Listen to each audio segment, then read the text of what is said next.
आगे बढ़ते और बात कर लेते हैं बिलासपुर की, जहां पर रतनपुर धर्मांतरण मामले में संत समाज की एंट्री हो गई है।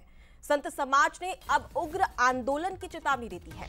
विधायक अटल श्रीवास्तव के खिलाफ संत समाज का आक्रोश जमकर देखने को मिला, जहां भगवा आतंकी वाले बयान पर संत समाज का आक्रोश देखने को मिला।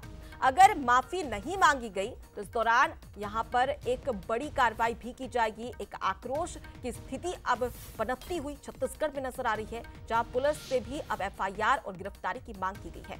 दरअसल आपको बता दें कि कोटा से विधायक हैं और कांग्रेस विधायक की ओर से इस प्रकार से संत समाज को लेकर और भगवा आतंकी ये जो शब्द प्रयोग किया गया है, अब इसको लेकर एक आक्रोश की स्थिति देखने को मिल रही है।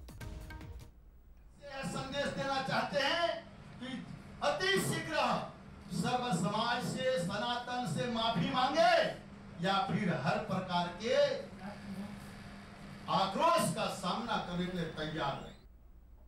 चलिए अब इसी खबर पर ज्यादा जानकारी ले लेते हैं। हमारे साथ में संवाददाता अमन पांडे जुड़ गए हैं।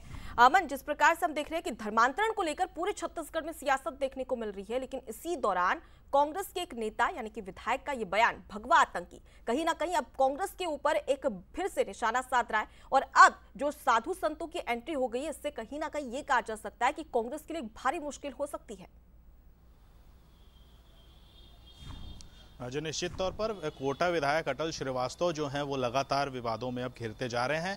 भारतीय जनता पार्टी के साथ साथ अब संत समाज ने उन्हें चारों तरफ से घेरने की पूरी योजना बना ली है। कल ही सुशांत शुक्ला का यह बयान सामने आया था कि वो राजनीति के आड़ में धर्मांतरण करा रहे हैं और उनके खिलाफ भी कड़ी कार्रवाई करनी चाहिए। और उसके बाद अब संत समाज ने जो है खुला मोर्चा विधायक अटल श्रीवास्तव के खिलाफ खोल दिया है, क्योंकि उन्होंने साफ तौर पर कहा है कि या तो अटल श्रीवास्तव संत समाज और भगवा धारण करने वालों से माफी मांग ले या फिर आक्रोश को सहने के लिए तैयार हो जाए। तो कहीं ना कहीं चेतावनी उन्होंने दी है।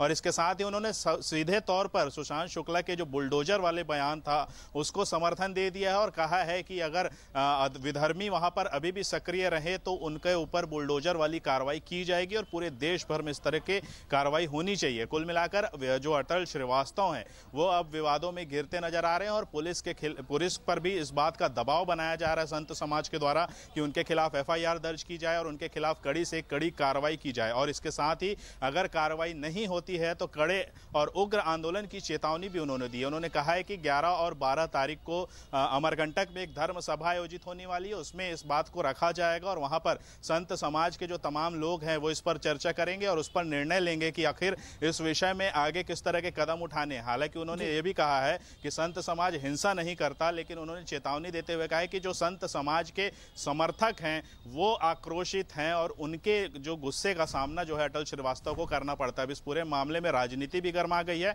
और दूसरी ओर संत समाज की एंट्री से बहुत बड़ा एक जो घटनाक्रम है इस मामले में निकलकर सामने अब देखना होगा कि इस पूरे मामले में संत समाज आक्रोश भी जता रहा है और यही कांग्रेस के लिए एक हावी होता हुआ भी नजर आ रहा है। फिलहाल के लिए बहुत शुक्रिया अमन, तमाम जानकारी हम तक पहुंचाने के लिए।